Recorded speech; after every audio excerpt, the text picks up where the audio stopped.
فاعوذ باللہ من الشیطان الرجیم بسم اللہ الرحمن الرحیم وما امروا الا ليعبدوا الله مخلصین له الدین حنفاء ویقیموا الصلاة ویؤتوا الزکاة وذلک دین القیمہ صدق اللہ مولانا العلی العظیم وبلغنا رسولہ النبی الامی الکریم ونحن علی ذلک لمن الشاہدین والشاکرین والحمد للہ رب العالمین۔ انتہائی عزت و احترام کے لائق میرے سامعین، اس شام اللہ رب العزت کے فضل و کرم سے آج پھر ہمیں جمعۃ المبارک کی بابرکت نشست اور مجلس میں اللہ کی لاریب کتاب قرآن مجید فرقان حمید کی تلاوت اور زیارت اور اس کے معنی اور مفہوم کو اپنے علم اور اپنی دانش کے مطابق بیان کرنے اور سمجھنے کی توفیق عطا ہو رہی ہے۔ کئی جمعۃ المبارک کی نشستوں سے عبادت کے معنی اور مفہوم اور اس کی حقیقت کو عرض کرنے کی جسارت کر رہا ہوں۔ یقیناً اس کا معنی اور مفہوم آپ حضرات کے ذہنوں کے اندر موجود ہوگا کہ جو عام طور پر عبادت کا ایک تصور اور کانسیپٹ لوگوں کے ذہنوں کے اندر موجود ہے کہ عبادت صرف نماز، روزے اور حج اور زکوٰۃ ہی کا نام ہے۔ اس حوالے سے فقیر آپ کے سامنے 2-3 جمعوں سے یہ بات عرض کرنے کی کوشش کر رہا ہے کہ نماز، روزہ، حج اور زکوٰۃ اور کلمہ طیبہ یہ بھی ہی عبادت ہیں، اور اس کے علاوہ بھی عبادت کا بہت دائرہ کار وسیع ہے جو انسان کی پوری زندگی پر محیط ہے۔ انسان ایک ایک لمحے میں اللہ کی عبادت میں اپنا وقت صرف کر سکتا ہے اور یوں اپنے رب کو اس کے ہر حکم کے سامنے سر تسلیم خم کر کے راضی کر سکتا ہے۔ بہت مشہور و معروف حدیث پاک ہے، رحمت کائنات صلی اللہ علیہ وآلہ وسلم کا ارشاد ذیشان ہے، بنی الاسلام علی خمس شہادت اللہ الہ الا اللہ وان رسول اللہ واقام الصلاۃ وایتاء الزکاۃ وتصوم رمضان وحج البیت۔ یہ بہت مشہور و معروف حدیث پاک ہے جس کا معنی اور مفہوم تقریباً تمام اہل ایمان اور اہل اسلام کو ازبر اور یاد ہے کہ رسول اللہ صلی اللہ علیہ وآلہ وسلم نے ارشاد فرمایا، اسلام کی بنیاد 5 چیزوں پر ہے: کلمہ طیبہ، لا الہ الا اللہ محمد رسول اللہ، نماز ادا کرنا، زکوٰۃ ادا کرنا، روزے رکھنا اور حج ادا کرنا۔ یہ مشہور و معروف حدیث میرے سامعین کو انہوں نے سن بھی رکھی ہے اور تمام ایمان والوں کو یاد بھی ہے۔ اب اس پر میں تھوڑی سی گفتگو کرنے کے بعد اپنے موضوع کی طرف بڑھتا ہوں کہ یہ جو 5 چیزیں رسول اللہ صلی اللہ علیہ وآلہ وسلم نے اس حدیث پاک کے اندر بیان فرمائی ہیں، ان کے اندر ایک کلمہ طیبہ ہے، نماز کی ادائیگی ہے، زکوٰۃ کی ادائیگی ہے، رمضان المبارک کے روز رکھنے ہیں اور زندگی میں ایک بار حج ادا کرنا ہے۔ بس اگر انہی کو عبادت تصور کر لیا جائے تو پھر پہلی امتوں کی عبادت میں اور اس امت کی عبادت میں فرق کیا رہا؟ جبکہ ہمارا اسلامی تشخص اس بات کی طرف رہنمائی کرتا ہے اور اس بات کا وہ متقاضی ہے کہ سابقہ امتوں میں جو عبادت کے طور طریقے، رسم رواج موجود تھے، اس میں اور اس امت کے انداز عبادت کے اندر زمین و آسمان میں فرق ہونا چاہیے۔ وجہ یہ ہے کہ وہ امتیں جو ہم سے پہلے گزری ہیں، حضرت آدم علیہ السلام سے لے کے حضرت عیسیٰ علیہ السلام تک، اس کے اندر یہودیت بھی آ گئی، اس کے اندر اسرائیلیت بھی آ گئی، قوم نوح بھی آ گئی، قوم موسیٰ بھی آ گئی، اللہ حاضر جات سبھی قومیں، ان کی جو عبادت ہے اس میں اور ہم میں فرق اس وجہ سے ہونا چاہیے کہ ان قوموں کو امت ہونے کے باوجود اللہ کریم نے بہترین امت قرار نہیں دیا۔ قرآن مجید فرقان حمید نے 4 پارے کے اندر کنتم خیر امت اخرجت للناس فرمایا، آج تک اس دھرتی پر جتنی بھی امتیں اور قومیں ابھری ہیں اور انہوں نے سر اٹھایا ہے اور زندگی کے شب و روز کو گزارا ہے، اے امت محمدیہ تم ان سب سے افضل ہو، خیر پر ہو۔ تو جو امت افضل ہو، اعلیٰ ہو، برتر ہو، شرف والی ہو، کرامت والی ہو، بزرگی والی ہو، اور اللہ کی نگاہ میں اس وجہ سے بھی افضل ہو کہ اس امت کو وہ نبی ملا ہے جس نبی جیسا دنیا کے اندر نبی نہیں آیا، ایسا رسول عطا ہوا ہے جس جیسا رسول کسی امت کو عطا نہیں ہوا۔ تو نبوت اور رسالت کے افضل ہونے کے اعتبار سے بھی یہ امت افضل، جب نبوت اور رسالت کے عطا کے اعتبار سے جو امت افضل ہے تو اس امت کو اپنی عبادات میں بھی سابقہ امتوں پر افضل ہونا چاہیے۔ اور میں قرآن پاک کے حوالے سے اپنی گفتگو کا آگے بڑھانے کا ارادہ رکھتا ہوں۔ قرآن پاک کے اندر آپ ملاحظہ فرما لیں، جس نبی نے بھی اپنی قوم کو عبادت کا حکم دیا ہے ان الفاظ کے ساتھ دیا ہے، یا قوم اعبدوا اللہ ما لکم من الہ غیرہ۔ امت کا ذکر نہیں کیا، قوم کا ذکر کیا ہے۔ امت اور ہے، قوم اور ہے۔ اب عبادت اور عبادات، امت اور قوم کے اندر بھی فرق واضح ہونا چاہیے۔ جتنے پہلے انبیاء تشریف لائے ان کے ادوار بھی مختصر تھے، یعنی کہ ان کا زمانہ مختصر تھا، ایسے ہی ان کا علاقہ بھی مختصر تھا۔ کوئی نبی ایسا نہیں آیا جو کل جہانوں کے لیے نبوت دے کے آیا ہو۔ میں کسی نبی کی تنقید نہیں کر سکتا، ہر نبی اعلیٰ ہے، ہر نبوت کا تاج اپنے سر پہ رکھنے والا، ہم اس کے قدموں پہ اپنی جبین کو جھکانے کے لیے تیار ہیں، لیکن عبادت کے لیے نہیں، عقیدت کے ساتھ۔ ہر نبی کا تصور ادب ہمارے ذہن کے اندر موجود ہے، لیکن کوئی بھی نبی ایسا نہیں آیا جس کی نبوت عالمگیر ہو، ہمگیر ہو، اور جس نے یہ دعویٰ کیا ہو کہ میرے پاس جو دین ہے یہ کامل دین ہے۔ کامل دین کا اگر اعلان کیا ہے تو آمنہ کے اعلان نے کیا۔ آپ تاریخ نبوت پڑھ لیں، تاریخ رسالت کو کنگال لیجئے، کسی نبی نے یہ نہیں فرمایا کہ الیوم اکملت لکم دینکم واتممت علیکم نعمتی ورضیت لکم الاسلام دینا۔ یہ اعلان فرمایا ہے تو مکہ مکرمہ کی سرزمین پہ رسول کائنات نے فرمایا۔ اس لیے جتنے انبیاء تشریف لائے ان کا دور بھی مختصر، ان کا زمانہ بھی مختصر، بلکہ ایک وقت میں 70 انبیاء بھی دنیا میں تشریف فرما رہے۔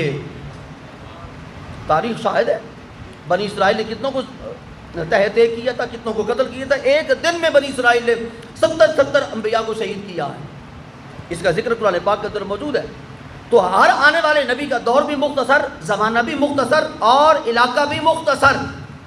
علاقہ اور زمانہ اور دور کے مختصر ہونے کے اعتبار سے ان کی تعلیمات بھی مختصر، مگر اس دور کے تقاضوں کو پورا کرنے کے لیے بہت کافی تھی۔ یہ نہیں ہے کہ ان کی کوئی نبوت کے اندر اور ان کی تعلیمات کے اندر کوئی ادھورا پن تھا، معاذ اللہ، نہ، ادھورا پن نہیں تھا، ان کی تعلیمات مکمل تھی اس دور کے تقاضوں کے مطابق۔ جس وقت ایسے نبی کو بھیجنا کا اللہ کریم نے ارادہ فرمایا، اور مشیت ایزدی اس بات کے ساتھ متعلق ہوئی کہ اب جو مختصر ادوار میں مختلف زمانوں کے لیے انبیاء کو ہم نبوتیں دے کر بھیجا کرتے تھے، اب اس کے زمانے کو ہم لپیٹتے ہیں اور ایک ایسے نبی کو بھیجتے ہیں جس کی نبوت اور رسالت کا پھریرا صرف زمین پہ ہی نہ ہو، آسمانوں تک ہو، کل جہاں اس کے زیر نگی ہو۔ تو اس وقت فرمایا ہم نے اے محبوب آپ کو ارسلت الی الخلق کافہ، ہم نے آپ کو سارے جہانوں کے لیے رحمت بنا کے بھیجا ہے۔ وما ارسلناک الا رحمۃ للعالمین۔ اب ایسے نبی اور رسول کے لیے تعلیمات بھی ایسی ہونی چاہیے جو ہمگیر ہو، جو زندگی کے ہر شعبے کے ساتھ تعلق رکھنے والے کے لیے کامل رہنمائی مہیا کرنے والی ہو۔ تو اب پہلے نبیوں نے کیا کہا اپنی امت کو؟ یا قوم اعبدوا اللہ ما لکم من الہ غیرہ، اے میری قوم اللہ کی عبادت کرو جس کے علاوہ کوئی معبود برحق نہیں ہے۔ اب آئے میرے رسول، اور آپ نے آ کر پہلے پارے کے دوسرے رکوع کے اندر اعلان فرمایا میں یا قوم نہیں کہوں گا، کیونکہ میں قوم کے لیے نہیں آیا ہوں، میں قوم کے لیے نہیں آیا ہوں، میں امت کے لیے آیا ہوں۔ اور امت میں ہر وہ شخص شامل ہے جس کے لیے لفظ الناس قرآن پاک نے استعمال کیا ہے۔ میری دعوت اور میری تبلیغ اور میرا پیغام کسی قوم کے لیے نہیں ہے۔ آپ کی قوم تو مکہ کے اندر رہنے والی تھی، بس، اس کے علاوہ نہیں ہے۔ نہیں، آپ قوم کے لیے نہیں آئے، اسی تصور کو میں واضح کرنا چاہتا ہوں۔ میرا رسول کسی قوم کے لیے نہیں آیا، تمام لوگوں کے لیے آیا۔ اس لیے ہر نبی اور ہر رسول نے دنیا کے اندر آ کر فرمایا اے میری قوم اللہ کی عبادت کرو۔ جس وقت میرے رسول اور آپ کے رسول دنیا کے اندر جلوہ گر ہوئے، آپ نے فرمایا یا ایھا الناس اعبدوا ربکم الذی خلقکم والذین من قبلکم لعلکم تتقون۔ اے لوگو جھک جاؤ اللہ کے لیے، اے لوگو عبادت کرو اللہ کی، کس کی؟ ربکم، جو تمہارا رب ہے، الذی خلقکم، جس نے تمہیں تخلیق کیا ہے، والذین من قبلکم، اور جس نے تم سے پہلی امتوں کو تخلیق کیا تھا۔ عبادت کرو اس رب کی، لعلکم تتقون، شاید کہ تم متقی بن جاؤ۔ اب پہلی امتوں کی دعوت میں اور میرے رسول اعظم کی دعوت میں زمین و آسمان کا فرق ہے.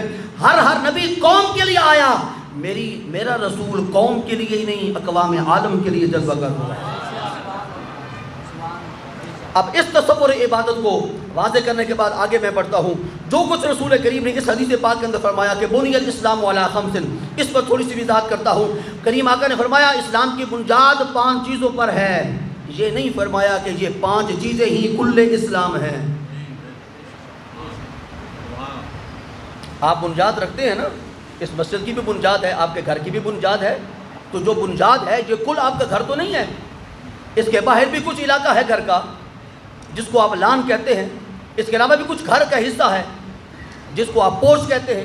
اس کے باہر بھی کچھ حصہ ہے جو سوسائٹی کے قانون اور لاز کے مطابق آپ نے دوسرے لوگوں کی سہولت کے لیے اپنے پیسوں سے خرید کر چھوڑ رکھا ہے. تو وہ بھی تو حصہ ہے، لیکن وہ بنیاد نہیں ہے. بنیاد وہ ہے جس کے نیچے چھت موجود ہے. رحمت کائنات نے ارشاد فرمایا بنی الاسلام علی خمس، اسلام کے کسر رفیع کی بنیاد 5 چیزوں پر ہے. مت سمجھنا کہ یہ 5 ہی عبادت ہیں، اس کے باہر بھی کچھ عبادت کے انداز ہیں. 5 چیزوں پر ارکان اسلام لا الہ الا اللہ. اب اس کو میں وضاحت کے ساتھ آگے بڑھانا چاہتا ہوں. رحمت کائنات نے فرمایا اے کافر تو مسلمان ہونا چاہتا ہے، نہیں ہو سکتا جب تک لا الہ الا اللہ نہیں پڑھے گا. لا الہ الا اللہ نہیں ہو سکتا. تو اسلام کے کسر رفیع میں داخلے کے لیے کس شے کی ضرورت ہے؟ کلمہ طیبہ کی. اور کلمہ طیبہ کا بھی پہلا جز نہیں، پورا کلمہ، پورا کلمہ. صرف توحید کا جز نہیں، توحید اور رسالت دونوں پر ایمان ہوگا. اور میرے رسول کریم کے خاتم النبیین ہونے پہ کامل یقین ہوگا اور بندہ سمجھتا ہوگا کہ جو رسول کریم نے فرمایا لا نبی بعدی، اب تصور ہی ختم ہو گیا کہ کوئی بندہ کہے کہ بھئی میں اس کے بعد نبی ہوں، یا کوئی اور بندہ رسول کریم کی دنیا کے تشریف لانے کے بعد اس بات کا خواہش مند ہو کہ میں کسی نبی کو دیکھوں. نہیں، اب نبی آ ہی نہیں سکتا، ختم ہو گئی بات. اب نبوت کا دروازہ بند، کیونکہ اللہ کریم نے آخری وحی بھیج دی. آخری وحی نبی آ گئے، دین کامل ہو گیا، اسلام مکمل ہو گیا، دین کے سارے ضابطے آ گئے. اور اس کتاب لا ریب جیسی کتاب نبی پاک کے ذریعے امت کو عطا فرما کے قوم کو نہیں، تورات قوم کے لیے آئی، زبور قوم کے لیے آئی، انجیل قوم کے لیے آئی، کتاب امت کے لیے آئی. اس لیے قرآن پاک نے فرمایا کنتم خیر امت، قوم نہیں کہا، حالانکہ قوم بھی قرآن پاک نے لفظ استعمال کیا ہے، عربی زبان کا لفظ ہے. قوم کا ذکر نہیں کیا. تو اور میں قوم نہیں ہیں، امت ہیں. امت ہے. امت میں کئی اقوام ہوتی ہیں اور اقوام مل کر امت بنتی ہیں. گویا کہ امت میں اقوام ہوتی ہیں، اقوام میں امت نہیں ہے. اقوام میں امت نہیں. فرمایا دین اسلام کے اندر داخل ہونا چاہتے ہو، پہلا کیا چیز؟ لا الہ الا اللہ محمد الرسول اللہ. اس کی ضرورت ہے. یہ کس کے لیے؟ اس یونیورسٹی جس کو اسلام کی یونیورسٹی کہا جاتا ہے، اس میں ایڈمیشن لینے کے لیے تم اس کے گیٹ سے انٹر نہیں ہو سکتے جب تک کہ تمہارے پاس کلمہ طیبہ نہ ہو. اور اندر داخل ہو جانے کے بعد اس لا الہ الا اللہ کے پڑھنے کے عملی اظہار کے لیے 4 عبادات ضروری ہیں. کیسے پتہ چلے گا کہ اس نے ایڈمیشن لینے کے بعد کچھ پڑھنا بھی شروع کر دیا ہے؟ کیسے پتہ چلے گا؟ 4 عبادات ضروری ہیں اس اسلام کی یونیورسٹی کے اندر داخل ہو جانے کے بعد. داخلے کے لیے کلمہ طیبہ، داخل ہو جانے کے بعد نصاب، لا الہ الا اللہ کے بعد نماز، روزہ، حج اور زکوٰۃ. اور داخلہ لینے کے بعد ان عبادات پر عمل پیرا ہو جانے کے بعد فرمایا تم نے عبادت کر لی، ابھی عبادات نہیں کی، بنیاد مہیا ہو گئی. اب عبادات کا جو کامل تصور ہے قرآن پاک نے اور دین اسلام نے عطا کرتے ہوئے فرمایا یہ عبادات 4 کرنے کے بعد اب اس کی روح اور اس کی حقیقت اس وقت اظہر من الشمس ہو کر تمہارے سامنے آئے گی جس وقت یہ 4 عبادات کرنے کے بعد تو معاشرے کے اندر جائے گا اور معاشرے کے لیے ناسور نہیں بنے گا بہترین اور ان کا مصلح قرار پائے گا، اور ہر ایک بندہ جو معاشرے کے اندر رہنے والا ہے اس کے لیے تو سود مند بھی ہوگا، فائدہ مند بھی ہوگا۔ یہ ہے کامل قرآن پاک کا عطا کردہ تصور عبادت۔ اب اس تصور عبادت کے بعد اب آئیے ہم نے قرآن پاک کی طرف بڑھتے ہیں۔ قرآن پاک نے کیا ارشاد فرمایا، اور اسی کو میں نے گزشتہ جمعۃ المبارک کے نشست میں آیت کریمہ کو تلاوت کیا تھا، سورہ البینہ آیت نمبر 5 ہے، اسی کا ترجمہ مکمل کرنے کے بعد وقت ہوا تو آگے بڑھوں گا، ورنہ عبادت کا تصور آپ کے سامنے عرض کرنے کے بعد اجازت چاہوں گا۔ اللہ کریم ارشاد فرماتے ہیں وما امروا الا لیعبدوا اللہ مخلصین لہ الدین۔ اب اس کے اندر عبادت کا ذکر آ گیا۔ انہیں صرف یہ حکم دیا گیا تھا کہ وہ یکسو ہو کر ملت ابراہیمیہ کی پیروی کرتے ہوئے اللہ کی عبادت کریں۔ یہی ہے وما امروا الا لیعبدوا اللہ مخلصین لہ الدین حنفاء۔ حنفاء کا معنی میں پچھلے جمعے عرض کر چکا ہوں، یکسو ہو کر، یکسو ہو کر، کوئی دائیں بائیں نہیں دیکھنا۔ اب اس عبادت کا معنی میں متعین کروں گا اگلی آیت کریمہ مکمل کرنے کے بعد۔ عبادت کا ذکر ہو گیا، وما امروا الا لیعبدوا اللہ مخلصین لہ الدین، اپنے دین کو اللہ کے لیے خالص کرتے ہوئے اس کی عبادت کرنی ہے۔ اب عبادت کا کامل تصور اس کے اندر بیان کیا گیا، اور اس کے بعد فرمایا وَيُقِيمُونَ الصَّلَاةَ وَيُقِيمُوا الصَّلَاةَ وَيُؤْتُوا الزَّكَاةَ۔ اس کے بعد فرمایا عبادت کا کامل تصور پورا کرنے کے بعد اے ایمان والو تم نے نماز پڑھنی ہے اور زکوٰۃ ادا کرنی ہے۔ اب میں آپ سے سوال کروں گا کہ جو میں نے اپنا فلسفہ آپ کے سامنے بیان کیا ہے اس کے اندر دو چیزیں میں نے عرض کی ہیں کہ عبادت الگ ہے، عبادات الگ ہیں۔ عبادت مسجد میں ہوتی ہے، کبھی نماز کی صورت میں، عبادت کبھی مہینے کے بعد ہوتی ہے روزے کی صورت میں، عبادت کبھی سال کے بعد ہوتی ہے صاحب نصاب پر زکوٰۃ کی صورت میں، کبھی عمر میں ایک مرتبہ عبادت ہوتی ہے جس کا نام حج ہے، وہ بھی زندگی میں ایک بار ہے۔ اگر نماز، روزہ اور حج اور زکوٰۃ یہی عبادت ہیں تو پھر اس سے پہلے جو فرمایا گیا وما امروا الا لیعبدوا اللہ مخلصین لہ الدین، اور اس کے بعد آگے فرمایا وَيُقِيمُوا الصَّلَاةَ وَيُؤْتُوا الزَّكَاةَ، اگر یہی عبادت تھی تو پہلے عبادت کا ذکر کرنے کا مقصد کیا تھا؟ پہلے عبادت اگر ذکر کی تو فرمایا میں کل عبادت کو ذکر کر رہا ہوں، اور کل عبادت یہ ہے کہ میرے ہر حکم کے سامنے سر تسلیم خم کر دیا جائے۔ اور پھر خاص طور پر نماز، روزہ، حج اور زکوٰۃ، ان چار عبادات کا ذکر کیا، اور جو گزشتہ 2-3 جمعے سے میں یہ کانسیپٹ آپ حضرات کا کلیئر کرنے کی کوشش کر رہا ہوں کہ اسلام اور دین یہ چاہتا ہے کہ میرے پیروکار اور میرے ماننے والے ان کی زندگی کے دو رخ نہ ہوں، ایک رخ ہو۔ جو ان کا زندگی کا رخ مسجد میں ہے، مسجد کے دروازے سے باہر بھی وہی ہو۔ جیسے مسجد کے اندر آ کر وہ کسی کو ایذا نہیں دیتا، کسی کو تکلیف نہیں دیتا، اور یکسو ہو کر اللہ کی عبادت کے اندر لگا رہتا ہے، ایسے ہی مسجد کے باہر جا کر بھی اس کو پتا ہو کہ جو رب مسجد میں ہے وہی رب مسجد کے باہر بھی ہے۔ جیسے مجھے مسجد کے اندر رب سے ڈرنا ہے، ایسے ہی مسجد کے باہر بھی رب سے ڈرنا ہے۔ جیسے مسجد کے اندر میں نے اللہ کے ہر حکم کو ماننا ہے، ایسے ہی مسجد کے باہر بھی میں نے اپنے اللہ کے حکم کو ماننا ہے۔ اگر یہ تصور پختہ ہو جائے تو پھر عبادت، پھر تجارت کے ٹھیے پر بیٹھنا بھی عبادت ہے۔ پھر جو ڈاکٹر ہے وہ اپنے کلینک پر بیٹھ کر بھی عبادت کر سکتا ہے، وہ ادھر بیٹھ کر بھی عبادت کر سکتا ہے۔ اور اگر یہ تصور پختہ نہ ہو تو پھر مسجد کے اندر آنے کے باوجود عبادت نہیں کہلاتی۔ آئیے جی اس آیت کریمہ کو مکمل کر دیا میں نے، وَيُقِيمُوا الصَّلَاةَ وَيُؤْتُوا الزَّكَاةَ وَذَلِكَ دِينُ الْقَيِّمَةِ۔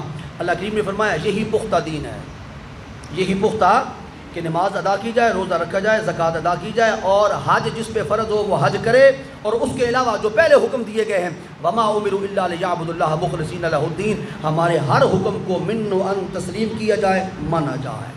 جس نے یہ کر لیا وہ سمجھ لے میں دیندار ہوں، اور میرے پاس جو دین ہے یہی دین پختہ تر دین ہے۔ اور اس کی معیت اور اس کی تائید کنندہ دوسرے پارے کی ایک آیت کریمہ ہے جس کے اندر اللہ کریم نے فرمایا یا ایھا الذین آمنوا ادخلوا فی السلم کافۃ۔ یہ بھی سامعین کو اکثر بیشتر حضرات کو یہ آیت کریمہ اور اس کا معنی مفہوم یاد ہے۔ اے ایمان والو اسلام میں پورے کے پورے داخل ہو جاؤ۔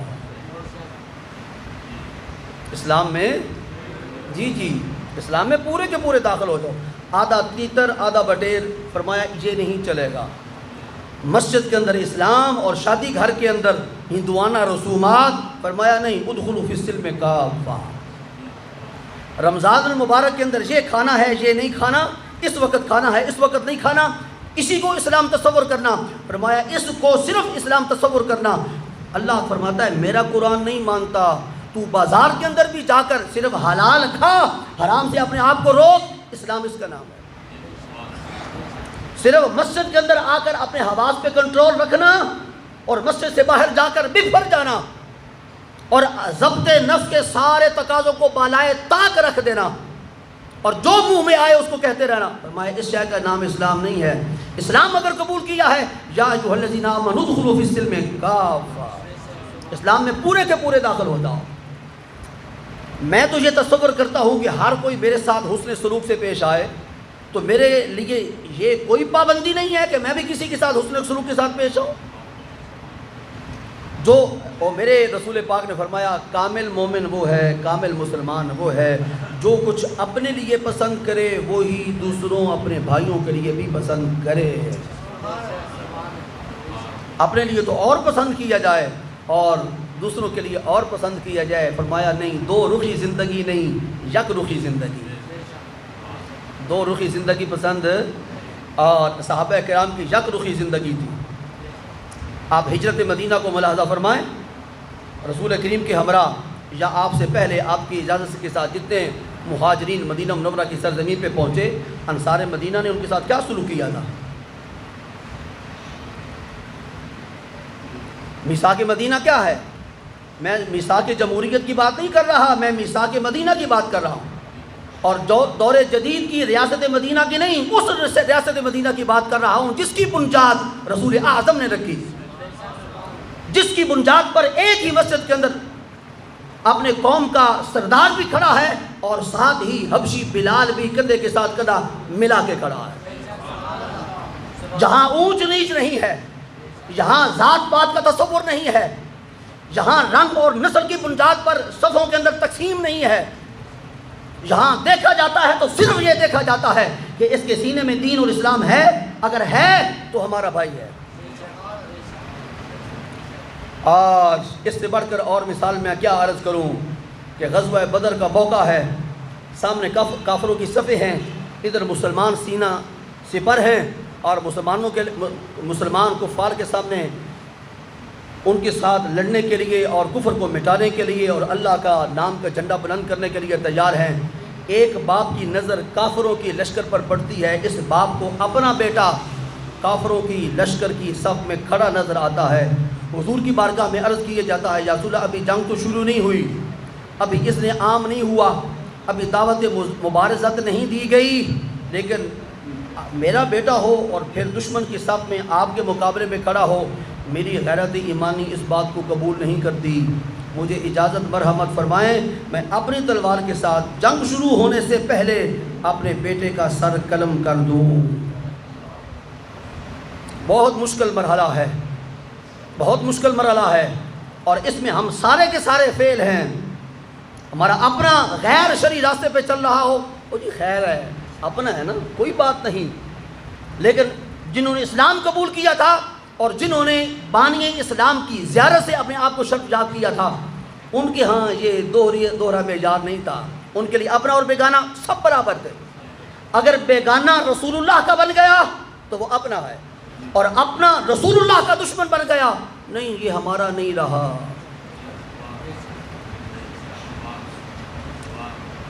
باتیں سمجھ آ رہی ہیں، لیکن کیا کریں کہ طبیعت ادھر مائل نہیں ہوتی، بہت ساری رکاوٹیں ہیں راستے میں، نفس کی رکاوٹ ہے، تعلقات کی رکاوٹ ہے، مال و دولت کی رکاوٹ ہے، جائیداد کی رکاوٹ ہے کہ بھائی میں اپنے بیٹے کو اگر آگ کر دوں گا تو میری جائیداد کا وارث کون ہوگا۔ بہت ساری رکاوٹیں ہیں، اور یہ ساری نفس کی اور شیطان کی پیدا کردہ رکاوٹیں ہیں، جو ان رکاوٹوں کو عبور کر جاتے ہیں بارگاہ حسن میں باریاب ہو جاتے ہیں، اللہ کی بارگاہ میں مقبول ٹھہرتے ہیں۔ پھر ان کے لیے تیرا میرا قرآن اعلان کرتا ہے رضی اللہ عنہم ورضوا عنہ، اللہ ان کے ساتھ راضی ہو چکا۔ کچھ دینا پڑتا ہے، کچھ پیش کرنا پڑتا ہے، اور کچھ قبولیت کے جذبے کے ساتھ نثار اور قربان کرنا پڑتا ہے۔ اور پھر دے کر بھی یہ تصور ذہن میں ہونا چاہیے کہ جان دی ہوئی اسی کی تھی، حق تو یہ ہے کہ حق ادا نہ ہوا۔ اور ہم اپنے گھروں میں بیٹھے رہیں، اے سی بھی لگے ہوئے ہوں، سارے آسائش کے ساز و سامان بھی مہیا ہوں، اور پھر ساری دنیا ہمیں ہی جنید بغدادی اور سفیان ثوری تصور کرے اور ہمیں نیک اور پارسا تصور کرے، بھئی ایسا مشکل ہے۔ مدینہ منورہ کی سرزمین پہ مہاجرین تشریف لائے، جو انصار مدینہ تھے، انہوں نے اپنے گھروں کے دروازے ان کے لیے کھول دیے اور کہا، انصاری ایک بھائی نے اپنے مہاجر بھائی سے کہ میرے 2 گھر ہیں، ان 2 گھروں میں سے جو میرے بھائی تجھے پسند آتا ہے اس گھر میں رہائش پذیر تو ہو جا، یہ تجھے پسند نہیں آتا وہاں میں رہوں گا۔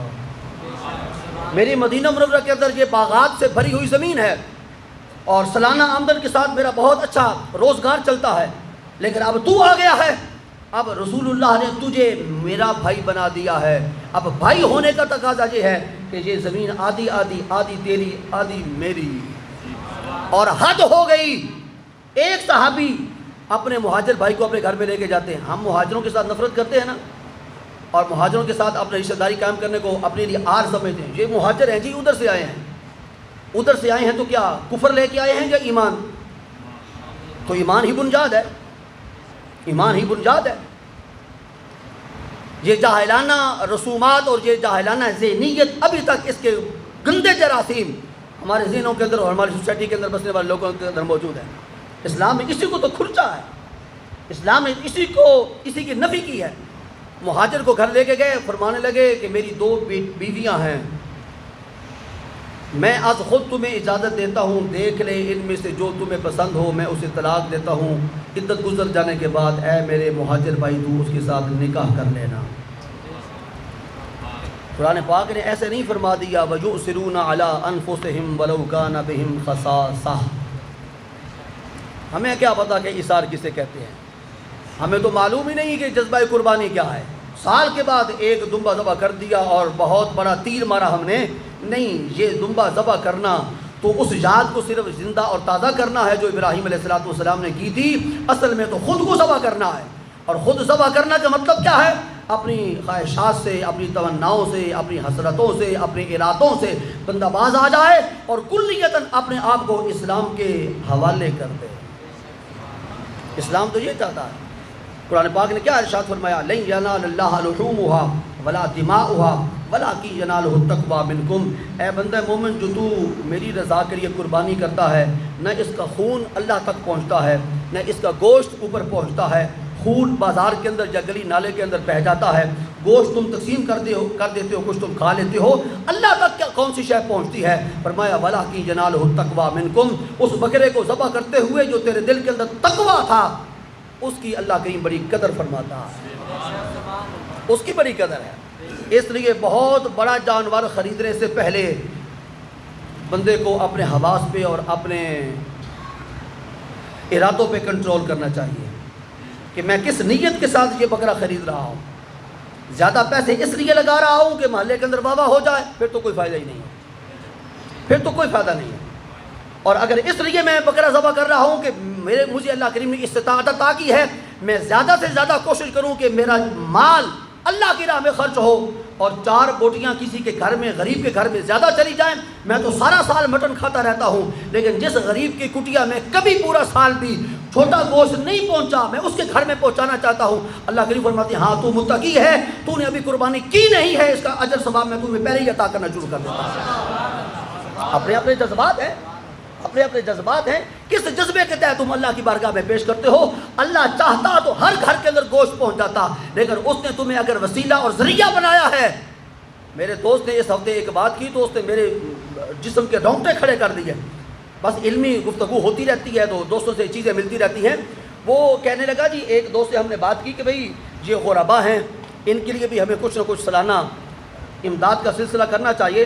تو وہ کہنے لگے نہیں، ان کے اسباب اللہ کریم نے بڑے تھوڑے بنائے ہیں، ہمیں اللہ کریم نے اسباب زیادہ عطا کیے ہیں، ہم اپنے اسباب کے بل بوتے پہ مال و دولت والے ہیں، ہم کماتے ہیں، ان کے حصے میں اللہ کریم نے مقدر میں بھیک مانگنا رکھا ہے۔ اللہ اکبر! یہ جملہ سننے کے بعد میرے دوست نے کہا اس سے کہ بھائی اس کے لیے اگر اللہ کریم نے اسباب نہیں بنائے، تیرے لیے اسباب بنائے ہیں، تو اس کے لیے تو ہی سبب بن جا، اس کے لیے تو ہی سبب بن جا۔ تو اتنا ہرما نصیب ہے، اتنا تو کم ظرف ہے، اتنا تو بدبخت ہے کہ اگلے کو صرف اس وجہ سے کہ اس کو اللہ کریم نے غربت کے اندر رکھا ہے اور اس کے لیے اسباب نہیں بنائے، تیری بدبختی خوش قسمتی میں تبدیل ہو سکتی ہے کہ جس کے لیے اسباب نہیں ہیں تو خود اس کے لیے سبب بن جا۔ تو اس کے لیے مشکل ہے، میں کماؤں اور غریب پہ خرچ کروں۔ غریب کون ہوتا ہے؟ نہیں، غریب ہوتا ہے، اگر قرآن پاک سے پڑھا ہوتا دوسرا پارہ تو تیری آنکھیں کھلی ہوئی ہوتی۔ قرآن پاک نے فرمایا یا رسول اللہ یہ آپ سے پوچھتی ہیں یسألونک ماذا ينفقون، اے اللہ کے رسول یہ آپ سے پوچھتے ہیں کہ ہم اللہ کے نام میں کیا خرچ کریں۔ قل، آپ ان کو فرما دیجئے، قل العفو، جو تمہاری ضروریات سے زائد ہے، مارے آستین بن کر اور سانپ بن کر اس مال پہ بیٹھے نہ رہو، جو تمہاری ضروریات سے زائد ہے غریبوں میں تقسیم کر دو۔ نا سبحان اللہ تو اب نہیں آنی نا، بالکل نہیں آنی، بالکل نہیں آنی۔ میرا مال غریبوں کی طرف جائے تو پھر میں سبحان اللہ کہوں۔ ہاں میرے دوست، اگر تو غریب ہوتا تو پھر یہ ساری باتیں تجھے بہت اچھی لگتی، لیکن تیری میری گاڑی چل رہی ہے، پیٹرول جتنا بھی مہنگا ہو جائے، لیکن جو سائیکل پہ آ رہا ہے اس کے درد کو ہم نہیں سمجھ سکتے، اور جو سائیکل پہ آنے والا ہے اس کے درد کو اگر پجاروں والا نہ سمجھے تو میں کیسے کہوں کہ یہ دونوں بھائی ہیں؟ انما المؤمنون اخوہ، مسلمان کا بھائی ہے، اور یہ بھائی چارہ تو نے قائم نہیں کیا۔ یا تو غریب کو کہو نا کہ تو نے مسجد کے اندر آ کر میرے کندھے کے ساتھ کندھا ملا کر اللہ کی عبادت نہیں کرنی، اور اگر ایسا ہے تو پھر دل کے کانوں سے سن لو، اللہ کی نگاہ میں تمام مومن، تمام مسلمان کنگھی کے دندانوں کی طرح برابر ہیں، کوئی اونچ نہیں ہے، کوئی نیچ نہیں ہے، ایک ہی سب میں کھڑے ہو گئے محمود و ایاز، نہ کوئی بندہ رہا نہ کوئی بندہ نواز۔ روزے رکھ رہے ہیں، سب نے برابر رکھ رہے ہیں، اور روزوں کا ثواب جیسے امیر کو روزہ رکھنے کی وجہ سے ملے گا، ایسے ہی غریب کو بھی اتنا ہی روزہ رکھنے کا اجر اور ثواب ملے گا۔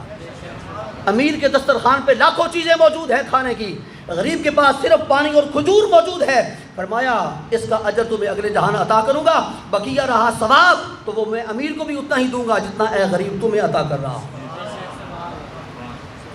امیروں کا حج تو پھر موسم گرما میں نہیں ہونا چاہیے، وہ تو احرام باندھ کے صرف غریب جائیں، امیروں کا تو اچھے موسم کے اندر حج ہونا چاہیے، اور یہ رسم زمانہ جاہلیت کے اندر رہی۔ ہاں زمانہ جاہلیت کے والے لوگوں نے بھی پتہ نہیں کیا کیا ہے، اپنی من مانی کی ہے۔ اور روزوں کی باری آئی تو عیسائیوں نے کہا کہ گرمی کے روزے ہم نہیں رکھ سکتے، ہم گرمی کے روزے نہیں رکھتے۔ ماشاءاللہ جی، پھر اللہ کو نہیں پتا کہ گرمی کا موسم بھی تمہارے لیے مفید ہے؟ اس نے ایسے ہی ظلماً تم پر گرمی کا زمانہ مسلط کر دیا۔ ادھر تو کہتے وہ حکیم ہے، دانا ہے، اور اس کا کوئی بھی عمل، کوئی بھی فعل، کوئی بھی قول حکمت سے خالی نہیں ہے۔ جب اس کا کوئی فعل حکمت سے خالی نہیں ہے تو گرمی کے اندر بھی ہزارہ فوائد ہیں۔ یہ ڈاکٹر صاحبان سے پوچھی کہ گرمی کے کیا فوائد ہیں، یا جو آپ کے ان ممالک کے اندر لوگ رہتے ہیں جہاں گرمی نام کی شے ہی کوئی نہیں، ان سے پوچھئے کہ سالانہ بھاری ایک رقم وہ اس لیے صرف کرتے ہیں کہ ہم گرم علاقوں کے اندر جائیں گے، ہمارے جسم کے اندر پسینہ آئے گا، مسام کھلیں گے اور ہماری طبیعت بہتر ہوگی۔ تو ہر موسم کے اندر اللہ کریم نے برکتیں رکھی ہیں۔ تو اگر یہی تصور ہو کہ بھئی گرمی کے موسم کے اندر تو حج غریب کو کرنا چاہیے، تو پھر اس دور میں غریب تو صرف جائے گا حج کرنے کے لیے، امیر تو نہیں جائے گا، کیونکہ اس کے لیے تو اپنا موسم ہے۔ فرمایا نہیں، سب کے لیے ایک ہی موسم ہے، اور روزے رکھنے ہیں سب کے لیے ایک موسم ہے۔ سورج کی شعائیں جیسے غریب کے گھر میں پڑیں گی ویسے ہی امیر کے گھر میں پڑیں گی۔ یہ نہیں ہے کہ یہ کٹیا ہے، اس کو تو تھوڑی روشنی کی ضرورت ہے، اور یہ محل ہے اسے زیادہ ضرورت ہے۔ میرے نزدیک جو دین اسلام نے میری آنکھ کو کھولا ہے، غریب اور امیر کے اندر کوئی فرق نہیں، صرف ایک ہی ہے کہ اسلام قبول کیا ہوا ہے یا نہیں۔ اسلام ہے تو غریب اور